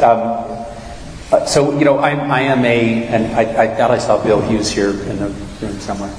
I'm a political scientist, and so I do the same thing. By the way, and I open the New York Times and I look at the state of the world. And by the way, the best, and this is going to sound like I'm just gratuitously praising you, but there was, we had recently, Marvin and a group of people set up a team of really thoughtful educators and had a conversation about the first 100 days of the Trump administration, and wasn't a political. It really wasn't a rally, or it was really just a look at what that administration had done and all of the things that led up to it. And I told Dustin later, like, it was the best explanation of the rise of populism that I've ever heard. Like, literally, at 55 years old, never heard that before. And we thought we would have 20, 25 students, and there were over 100, I think. And I remember sitting, not as the president, I remember sitting in the room just as a fan, like just blown away that here in this place we can have these conversations about things that are so complicated and yet do it in such a civil way. And by the way, for those who were in that room that day, there were students across the political spectrum. They were throwing fastballs at Brett Anderson. They were, and it was, and of course you hit them all, Brett. So let me be clear. To me, it is the best of who we are. We are at our best when we do things like that. So to go back to your question of mission critical and mission enhancing, and by the way, it's the same with all of the conversations that we've heard here today, right? It is an interpretation, right? We have to try to get to that best determination of what that is. The same conversation is being held in K-12, right? I'm again dating myself with we had civics classes when I was in high school. Like, that just seems, I don't know that anyone does that. Where's Prakash? Prakash is designing a class here specifically. Civitas? Is that the name of it? Civicus? Civicus. Yeah. Shameless plug for Civicus. So I do think we need your help. Like, man, long answer to your question. I think we need your help. I think we need to figure out how best to make sure that we aren't. I'm going to, and by the way, publicly, I'm going to do this a lot. I'm going to talk a lot about, hey, we've got to be a focused institution. We've got to be more responsive to the economics of the region. We've got to be more resilient, clearly, as an institution than we, so that we're not so vulnerable every time there's an issue. And that's when we have to have these terrible conversations about we've got to sell land just to make sure that we can continue to pay faculty and staff. Right? We've got to be far more resilient than we are right now. And we have to do everything we can so that we're not selling our soul to do it. Right? And so that's why all of these comments are so heartfelt and important. Even though I own this, I know that it is better when we get that kind of feedback, and if there are ways to make this better, then let's do that. Can I say one last thing, Hannah? There's also this is something I talked with Dennis about. We have a really interesting general education model, and that's not a dig. What we are going to have to be really thoughtful about is how do we,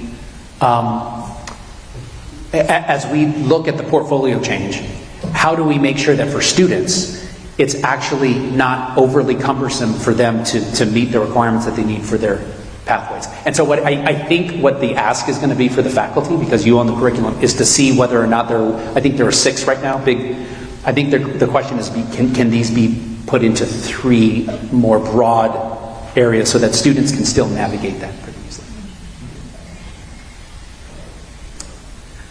Anything else? Oh, yes, please. Hi, Rick. Hi. I might be a bit short.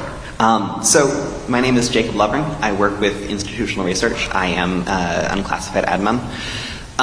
Most of the people who have come up here are sort of on the faculty side, and the relationship between university budget and faculty is a bit more obvious. You know, faculty teach students, which produces dollars, and faculty consume budget.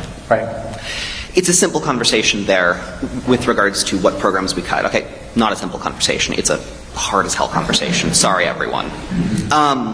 The real question that I've got is, I've noticed over the past 4 or 5 years, we've had cuts to unclassified admin that haven't quite come back, and we've had key skills in our university that have gone and haven't returned. We had people like Steve Larvick and Chris Stanek who knew SQL, for example, and I think I can count on one hand the number of people who can interface with our database like that nowadays. And I understand that's my own personal bias as to that specific skill set, but I don't doubt that our accountants and our Raider Student Services each have a story like this, where their unclassified admin have lost some skill that they haven't had the ability to pull back. Yeah. And the concern that I've got is with regards to our various unions. I think there's 3? 2. Thank you. With regards to our unions, they're very strong and very capable of regenerating those skills and protecting those skills and the associated people behind those skills. But our admin,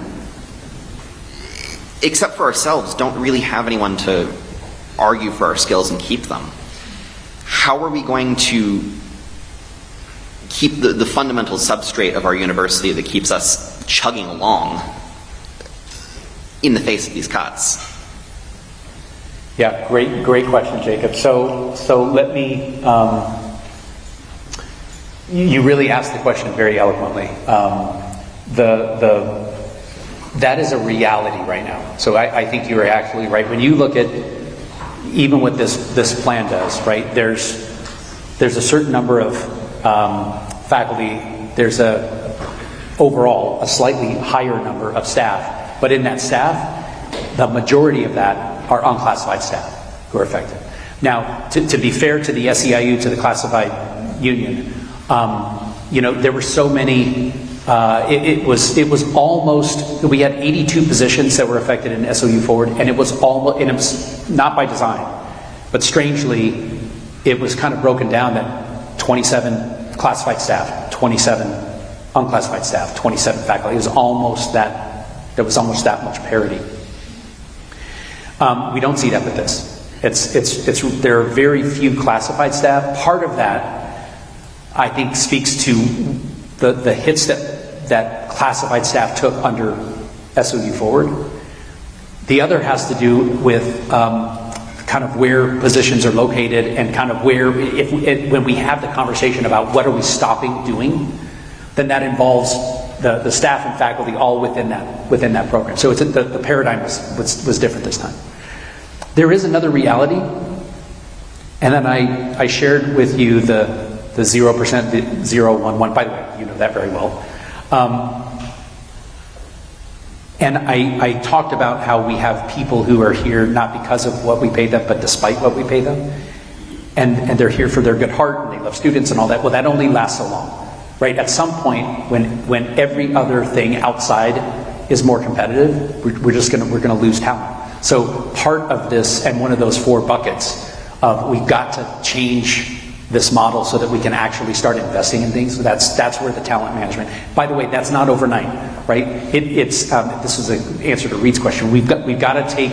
It's going to take some time to shift the model where we can actually be in a place where we can have those conversations. I will say this, because you're right that we do have 2 very strong and influential unions, but to their credit,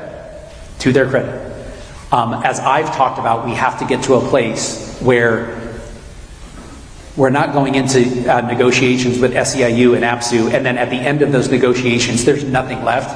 And so I have to go back to unclassified staff and say, well, sorry, there's nothing, which we've had to do.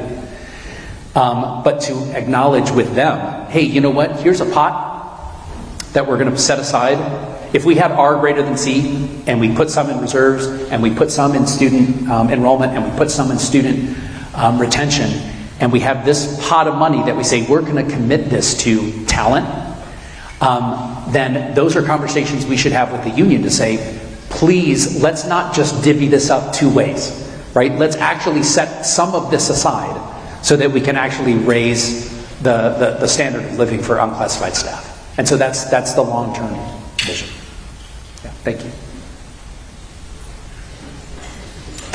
I'm hoping to know a little bit more about the role of certificates. So both, a lot of programs will be moving towards certificates, both existing certificates, and then also, I suspect, as in our programs, we start thinking about, okay, so we just got changed from a major to a minor. Couldn't we be a certificate, right? I think those conversations are probably about to happen. So what's your vision both for existing certificates as part of this plan and also our curriculum moving forward? Yeah, great question, Chris. And by the way, all these people leaving, not your fault. It's probably my fault. We've had, and everyone in the Faculty Senate has heard me give a very intentional apology for this. We had a big push last year, for those who don't know, to try to transition minors into certificates. And the faculty were diligent and amazing and pushed. I'm not saying that just to be nice. They really did some amazing work.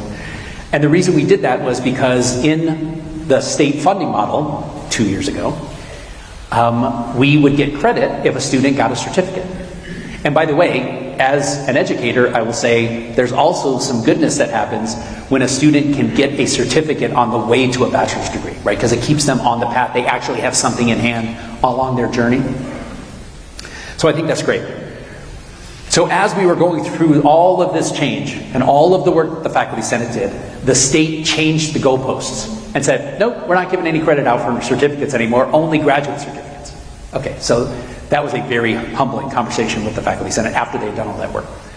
I still think the value of the certificate is important, but I will also say that one of the things, and it's not anyone's fault, but one of the things that we did when we moved all of our minors over to certificates, a lot of those certificates involve 300 and 400 level classes. And so if the concept is, hey, we want a student to get a certificate and stay in school and get a bachelor's degree, well, they're earning the certificate basically as soon as they're walking the graduation stage for their bachelor's degree. So it's not having the same intended consequence. The faculty are going to hate that. Dennis is going to give me the daggers. This is just my thought, okay? What I would love for us to have someday, and I know that this will take some time, is in every field of study that we have, what are the things, what are the courses that, and you're the experts on this, so I'm saying this from the cheap seats, but what are courses that students can take within their, I'm going to say within their first 3 terms, that could be considered together as, you know what, this student now meets this minimum requirement for something, right? That, or let me go even further. That an employer would say, yep, I know what that means. I know what that student has that skill set now within that field. Ideally, we would build toward that, where now there is some kind of a midway checkpoint that we can give to students to move on. It is really easy for me to say that, and I know it's really hard to execute that. So I promise I will be patient with that, but I think that's the vision for where we're going. Can I also say this? Within this world, everyone knows what a minor is, and outside of this world, like employers, and we have to find it. This is going to sound terrible, and we have to find a way to speak their language. And the more we do that, I think the better. Anything else? Yeah.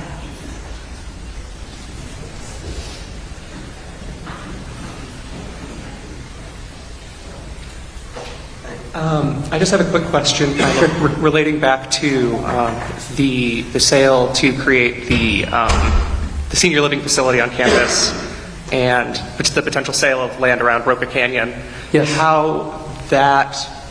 I have concerns about that regarding to respect to the native land like they talked about before, but also how we're planning on bringing in new students with tuition coming down when we're what are we doing on that front to try and incentivize things with so many programs being cut?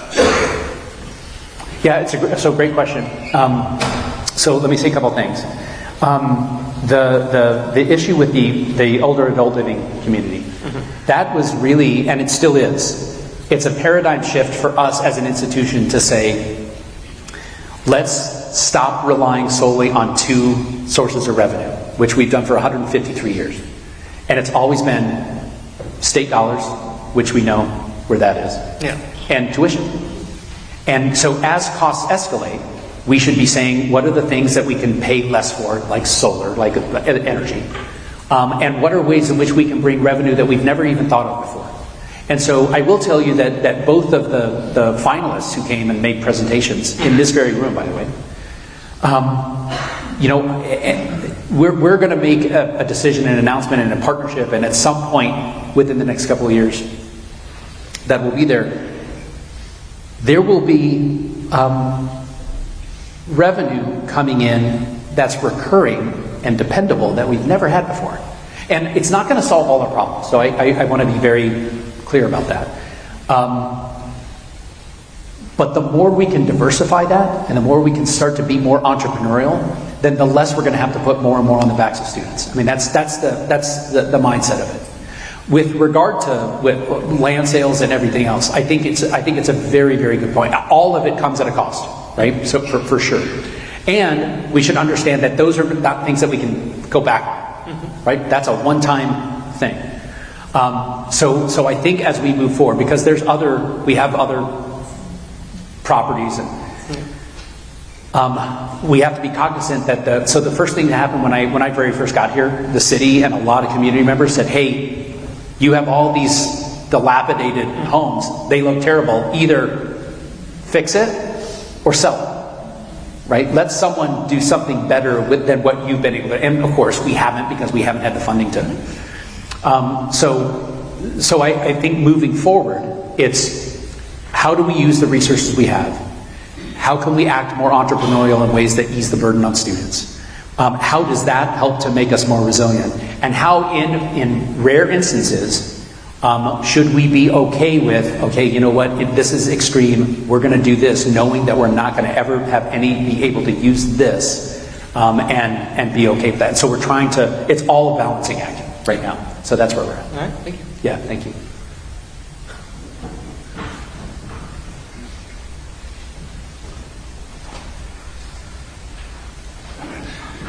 Dave Parker, School of Business.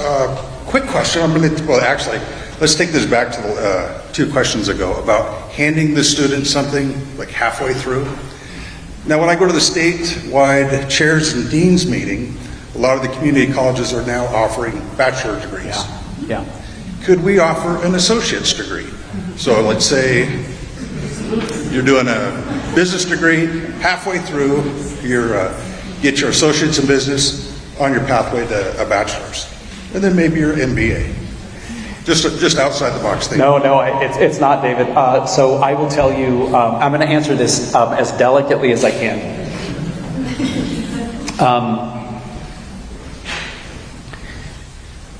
We talked about if I try to look at it from a systems perspective, not OUS, but as a systems perspective. There's a really interesting dynamic happening in this state. With the changes that are happening at the federal level, specifically when it comes to international students, it's making it a lot harder for those students to go, and a lot of those students to come to Oregon. And a lot of the students, when they do come to Oregon, are going to the 2 biggest schools that we have. And so as that pipeline is affected, what are our friends in Eugene and Corvallis doing? They're turning the dial to say, okay, well then we'll accept more Oregonians. And that pool is also the pool that typically will come to the regional schools, right? So there is an effect that we're having this way. By the way, David, and like it was a plan, I didn't even put this on the slide, but this is another reality. And then like you said, we have community colleges that are trying to offer more and more baccalaureate programs. So they started with nursing. The latest one they're trying to move on is education. Now, there are nuanced differences, and so there's still questions about licensing and everything else, and so I know Jessie was in here and her team, we can ask those questions. But that's real. So in some ways, you have community colleges now trying to solve some of their financial problems by trying to bring more sort of students that traditionally are ours. You have the bigger schools that are trying to solve their financial problems by doing things that have a big... So we're basically... Hopefully that's not the picture. We're getting squeezed both sides. And if you look at it as a system, it's really just demonstrating the culture of scarcity. Right? Because that's what happens in a culture of scarcity. Everyone says, hey, we have to, here's the pie, it's limited, and it's a zero-sum game. So how do we do to take more from them so that we have more? And everyone tries to do that. It gets to your question about associate's degrees. So I am not, and I'm not going to say their names, but I will tell you that there are colleagues of mine at other schools who have asked that same question. Hey, if they're going to do that, let's start offering associate's degrees. And really what we end up with, and by the way, this is not to discount your question. I think we have to ask the question. But now it's World War III. Right? Now it's everyone is just, now it's a bucket of crabs. Right? And we're trying to figure it out. What I would like is for this state to actually coordinate this better and to say, no, SOU, here's your role, and here's the truths. Biggs, here's your role, and here's who you serve.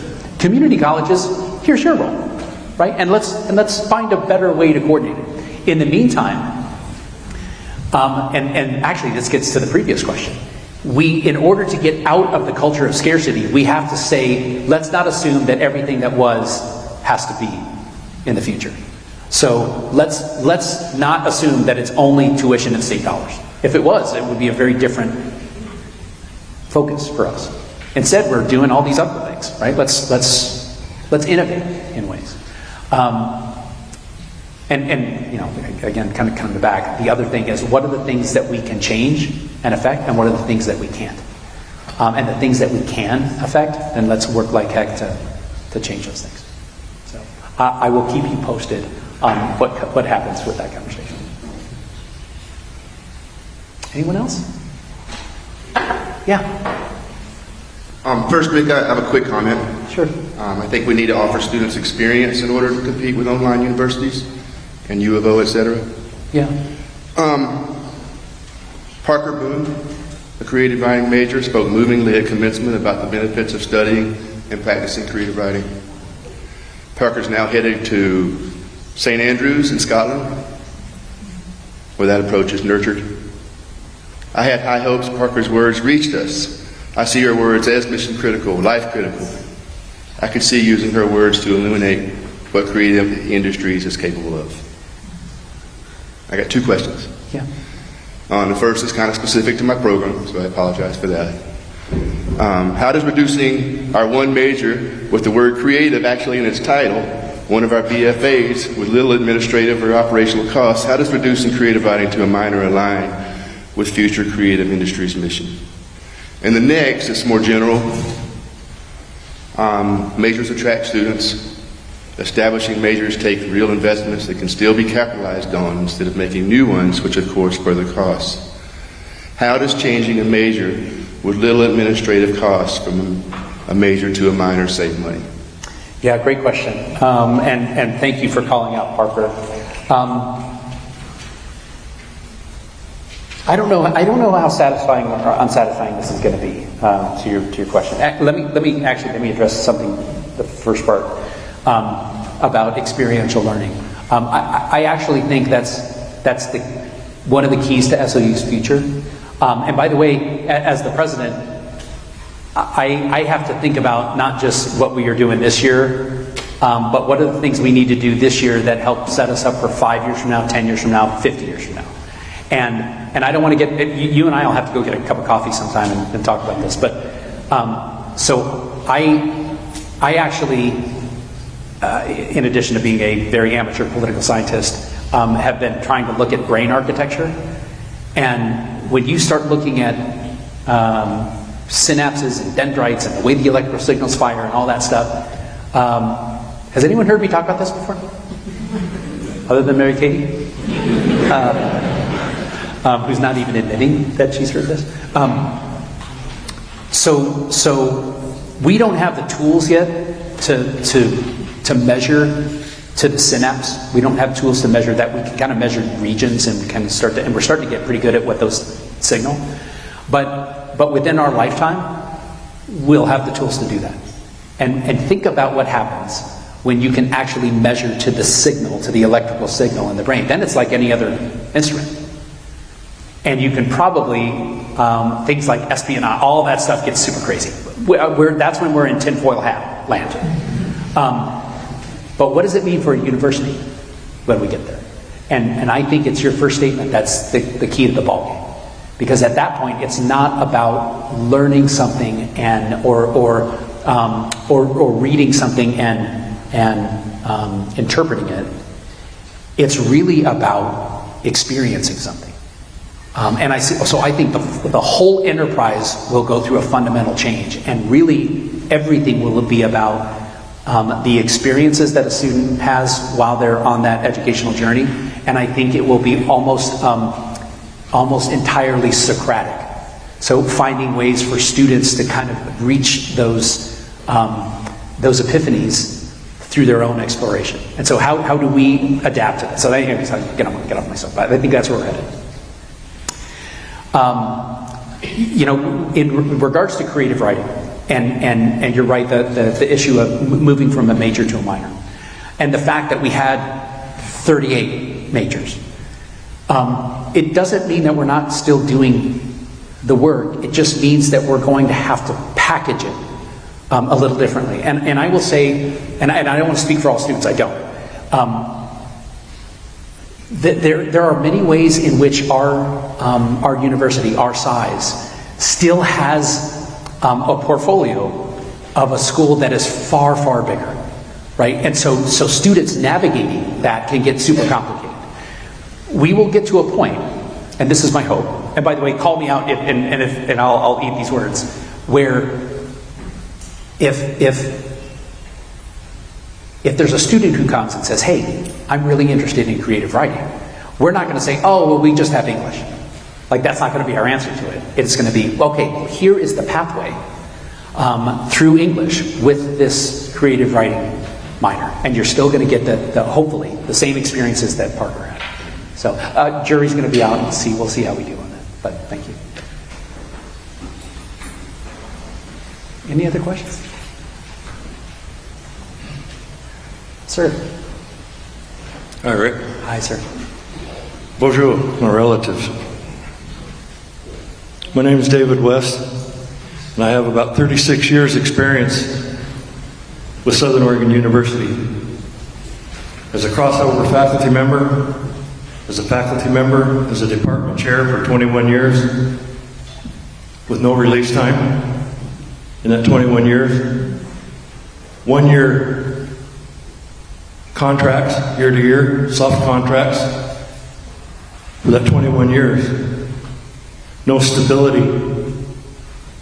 21 years in the basement of Taylor Hall, next to the decriminology department. Stop and think how that must feel for Indigenous people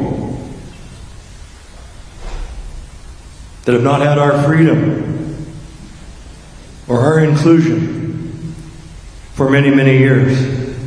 I have a question.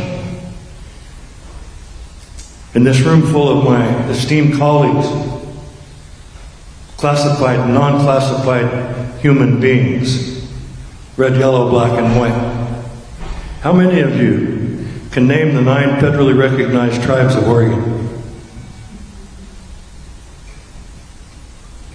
Federally recognized tribes of Oregon, the indigenous people. 30,000 plus years of archaeological evidence from your own science departments in anthropology and archaeology put us here. We have our own creation stories about how we came to be here, how we originated. We have land acknowledgments. We have people giving land back now that was taken in a very wrong manner. For those 21 years, 21 years, I had exactly 4 faculty from other departments visit our offices in the basement. Out of sight.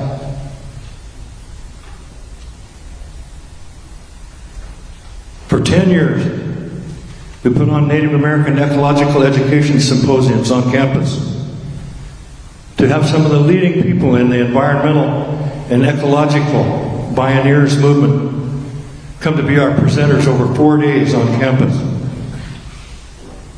in an area rich in ecological diversity. To watch our science department loading all of their environmental studies, outdoor leadership, and science department students on a van to go on a camping trip on the weekend that we brought these people. So our attendance was low. How would that feel to you if it was your department? And your lack of inclusion, your lack of recognition about a people. Every diversity represented, or every program, every department, every discipline that's represented in this room is within our cultures and societies. And the one thing that the framers of the Constitution and the Declaration of Independence left out of the Iroquois League of Nations that it's modeled after was the concept of consensus. Everything else is in there. Consensus is not. Consensus means working to a goal that includes everyone in an equal voice. And I look around this room, the people that I've known over time that are sitting here worried about the future, worried about our nation, our culture, our ability to survive, and to be included and to be recognized in that inclusion. There are brilliant minds in this room. I had to learn how to work with other people just as they had to learn how to work with me. If we want to make a difference, if we want to make a future for this institution, that's your goal, and the goal of the other people that have worked hard on this, then we, by all means, have to put our differences aside and recognize and celebrate our similarities. Keep your differences, celebrate those, but let's share what we have in common. Security and safety and health and welfare, medicine for our families, hunger, homelessness, all of those things that we hear about on the news every day that are getting turned a blind eye to, in my opinion. And each of us has an opinion, just like we got a nose. I'd like to see this school, this institution that I've given well over a quarter of my life to, with everything that I had, and that my colleague had, that our students had, and that our elders had, and the people who supported us have had, to be a model. We might be a little school, but we're damned impactful. 36 years of a Native American Student Union powwow. 32 years of Conaway Nicatilicum. There is no other program, collegiate preparation program in the nation that comes anywhere near that 32 years. This year we had 67 7th through 12th graders. And this was our 32nd year. You can't deny the impact that that institution brings to this community and the money that it brings to this institution, as well as the powwow. How many of you have been to the powwow in 36 years? Did you have a good time? Those of you that didn't come, you missed it. Come and eat fry bread with us one time. We know it's not healthy, but only eat one and then don't eat another one for 6 weeks. I'm just saying, we can do this. We can put our minds, our hearts, our body, mind, spirit, and emotions together and we can make a difference, and we can be a model. Sometimes the smallest voice has the loudest impact. Thank you for listening. Thank you. That's what I have to say today.